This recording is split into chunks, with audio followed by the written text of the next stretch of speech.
been admitted to hospital with breathing problems. They'd noticed all this bruising on her, and the victims' families. And I said, be well, I'm honest, died in because the if she's October. dying to me. And he said, oh, that isn't what She I was wanted. white.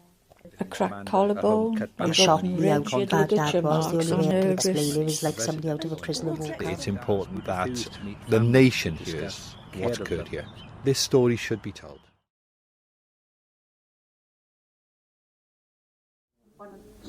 Oh, said Daisy. How's that? Long-term care for the elderly has moved almost entirely into the private sector, either in residential homes or in nursing homes. Very few old people now spend their last days on hospital wards. They're much more likely to end up living in the more homely atmosphere of a nursing home. The growth in the private sector has been dramatic. In 1989, there were 6,000 beds in private nursing homes in Wales. 6 years later, that figure has more than doubled to 13,000 beds.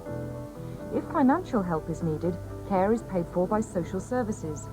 Those with several £1,000s in assets have to pay for themselves.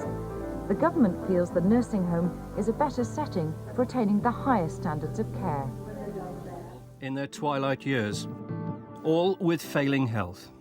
They all required care in a nursing home. But what their families didn't know was that their loved ones were suffering behind closed doors. To me, the paramount importance here is the welfare of the residents, the safety, their well-being, the dignity, the human rights. That's what comes first. And on the evidence of this report, they were not being looked after as they should have. A breach of trust and a breach of standards has been irrevocably evident on this report. These people need care and they must maintain these people's dignity, and it's not being done. They must be answerable for what they have done or not done in my father's case and in anybody else's case. This delicate procedure is an everyday event in Welsh private nursing homes. An elderly woman is having the dressings changed on pressure sores on her legs. There's one nearly done. For the patient, it is painful but necessary, and everything is being done to the highest nursing standards. The staff have all the right equipment to reduce the chance of infection. One nurse who treated a serious pressure sore was appalled. I've never seen pressure sores like these before. 2 ladies had deep, open, weeping sores the size of my hand on both hips, and in addition to that, one of the ladies had a sore on her lower back and her elbow. I just couldn't believe it. I was so shocked. This Labour MP is campaigning for stricter controls over private nursing homes. My worry about the present government's attitude is that they're so tied to an ideology of the free market and to privatisation that they lose sight of the fact that there are certain inconsistencies between a profit approach to care and the basic needs and well-being of individuals. Holly House, a nursing home for elderly mentally ill patients who are totally dependent on the staff. As far as nursing home goes, this is the highest level of care that you can have, because a lot of these residents are not only mentally ill, they can also have physical problems in their health. This home in the Rhymney Valley is trusted by families to care for their loved ones. It charges up to £500 a week. Its chief executive gave us a tour. But we've looked beyond the company's sales pitch and found a catalogue of failings here. Evidence of institutionalised abuse has been found within these walls. Yet it remains open for business and its owner remains defiant. I'm very proud that we have done a great deal of work in the community, and the community is benefiting in terms of jobs, in terms of care provisions. The failures you are talking about, or the complaints you are talking about, no matter how much you do, some people you can't make them 100% happy. My answer to that is, well, I can't wave a magic wand and get these what we require. You know, if you can sort of put pressure on Dr. Daz to get this, all our jobs would be a lot easier. You wouldn't be coming down here issuing all these notices, and we wouldn't be putting our registration at risk, and the care staff wouldn't be putting their health and the residents' health at risk. Linda Jones wanted Dr. Daz and his company put out of business after her father suffered at the home. He was so special to us. He was so much loved. And then he goes into that place to go through what he did. Idris Sutton was terminally ill with bowel cancer when he was admitted to the home in July 2000. The family had no reason to doubt he'd be well cared for. He went into homes under the condition that he wasn't going to be left. He wasn't going to be in there to be forgotten. I used to bring him home every day in the wheelchair when he was well enough. He would say things, the hellhole, used to call it. I used to say to him, give it a bit longer, Dad. Try and settle down. If you don't like it, we'll bring you home. Just give it a little bit longer. But in the 12 days he spent there, Idris suffered carpet burns. He didn't get proper pain relief for the cancer, and he was left in a filthy condition. I've never seen nothing like it in my life. Underneath them, it took me 6 waters to wash the feces. 7 of the 8 complaints Linda made were upheld by officials, but Dr. Daz defends the home's record. I had no idea about this particular case, and as I told you, people do come to the nursing homes with a plethora of diseases and at their advanced age, and nursing homes are not the hospitals. But surely they should expect minimum standards, and you're just not providing that. I have been providing minimum standard, or much more than that, and throughout my care homes. 1 or 2 incidents you are quoting, particularly this incident, I cannot remember. If I did, I would tell you. But a local GP who's a professor in primary care still remembers the appalling standards he found at the home. I witnessed patients who were not clean, patients who were in soiled bedding, infected ulcers that had not been attended to, patients who were malnourished and dehydrated, and with adequately trained staff who had been given the resources to do the job, those things would not have happened. Dawn Goll worked nights as the sister in charge at one of Dr. Daz's nursing homes. The moment he took over, everything changed. He wouldn't have agency nurses. He cut down on the quality and quantity of food, and also incontinent aids. If you're going to have a nursing home and run a nursing home, these people are not units of money. You have to look after them. And you've got to give your staff the facilities to do it. And if you're cutting back on staffing levels and food and incontinence aids, where is that money going? These people are paying for it, and they are entitled to good care.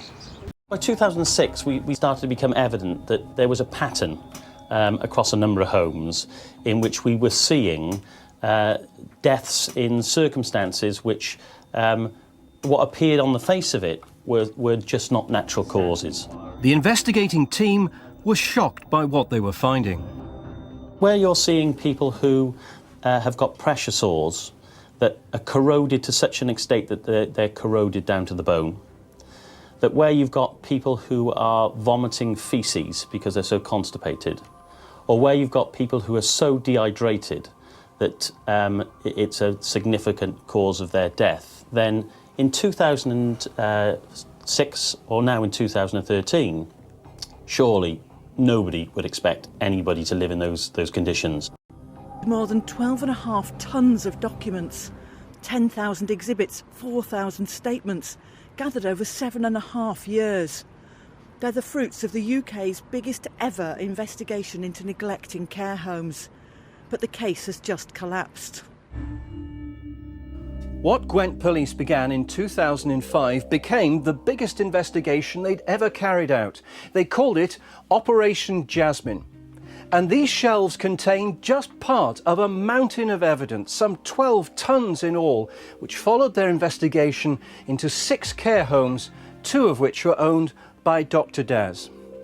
But despite all this work, their inquiry was eventually to receive a major setback. The Crown Prosecution Service decided the evidence didn't reach the required threshold to bring charges of gross negligence, manslaughter and willful neglect. The police were bitterly disappointed. After gathering all this evidence, the Chief Constable at the time asked for a meeting with the Director of Public Prosecutions to press their case.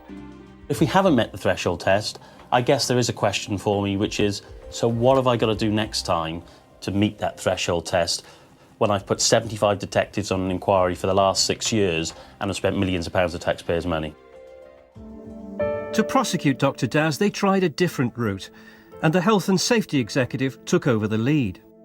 They charged Dr. Daz, Chief Executive Paul Black, and their company Pure Truce with offences under health and safety laws relating to Brithdir and a second nursing home called The Beeches.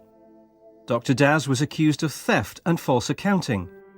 But then came another and decisive setback. Last September, Dr. Daz and his wife Nisha Beta were asleep at their home here near Newport when they were suddenly attacked by burglars. Dr. Daz was repeatedly beaten about the head with a hammer, suffering what were later described as severe and traumatic brain injuries. In March, Cardiff Crown Court was told that Dr. Daz was highly unlikely to ever recover enough to stand trial. The CPS also decided not to proceed with the charges against Chief Executive Paul Black or their company Pure Truce. The families were devastated. My son got one side of her, and we tried to do the same with the nurses, the way they handle, not to hurt her. So we put our arms underneath her arms, and then we tried to lift her gently up. And when we was lifting her up, I don't know, she was just going, oh, you know, kept on like that all the time. And I thought, well, we got to get her up into position. And I was saying to her, what's the matter? What's the matter? And she just looked at me, and she was just, the tears were just rolling in her face. Evelyn developed a chest infection and was admitted to Prince Charles Hospital in Merthyr Tydfil. When I arrived, I found my grandmother in an isolation room. So we all went in as a family, but there was a really bad smell, a very pungent smell. I recognised the smell as that of an ulcer. Hospital staff alerted Ruth to the wounds on her grandmother's back. There was a very large, that looked like a bruise, which was at least 12.5 inches by about 6. It was a massive bruise, like a really bad burn. It looked like a burn. But then when I looked further down, it was horrific, because what I saw next I wasn't expecting to see. She had 2 holes in the coccyx area, which was like a 2-pence piece. But it was so badly infected that I could see the bones of her back penetrating through these holes.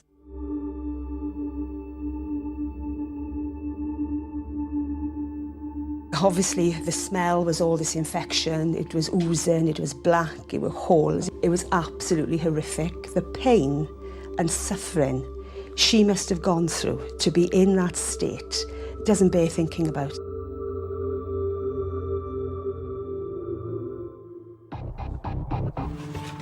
Well, people can complain. This is what I'm saying. We have no control. People complaining, but they have to prove it. And if they prove it, how valid that proof is, how qualified it is, we can challenge their complaints. This is what I've been doing. People are complaining all the time, and we got to find out how genuine those complaints are. Following up major concerns, the authorities closed 9 of Dr. Daz's homes. But he was still permitted to continue running others, like the one at Brithdir. The families want to know why this was allowed to happen. How was Dr. Daz able to keep running these homes when his one home was being shut down, then another one under investigation? One nursing home after another. Surely that's wrong. It's wrong, you know. we should have been told about this, that Dr. Daz owned our home, that he had our homes of investigation. But, I mean, the authorities didn't tell us. We didn't know. If only we had known that Dr. Daz had run our home, our father wouldn't have been in there. We wouldn't have let him go in there, Gay, would we? MP for Blaenau Gwent, Nick Smith, has taken up the family's cause, and he challenged the Prime Minister in Parliament. The willful neglect of residents in their care homes is a crime. But too often the victims and the victims' families don't get any justice. Given it's your 3rd anniversary, when are we going to have a law that's fit for purpose? Today, the news families have been campaigning for. We need a full and independent review of these events to understand whether there is anything else the social care sector and policy makers need to learn, anything else, indeed, we need to put in place.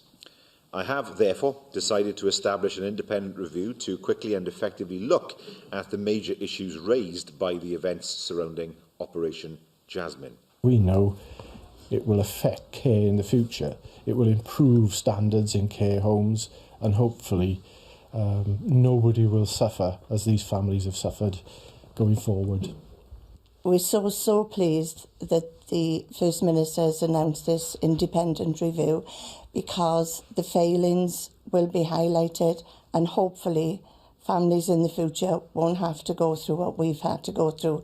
The regret, the feelings of guilt, even after all these years, is still with us. So it's wonderful news. What happened to those individuals? Who was responsible? And we still don't know whether we've yet learnt the lessons to make sure it can't happen again across Wales. And to provide the reassurance I think the public is looking for, that it couldn't happen again in Wales.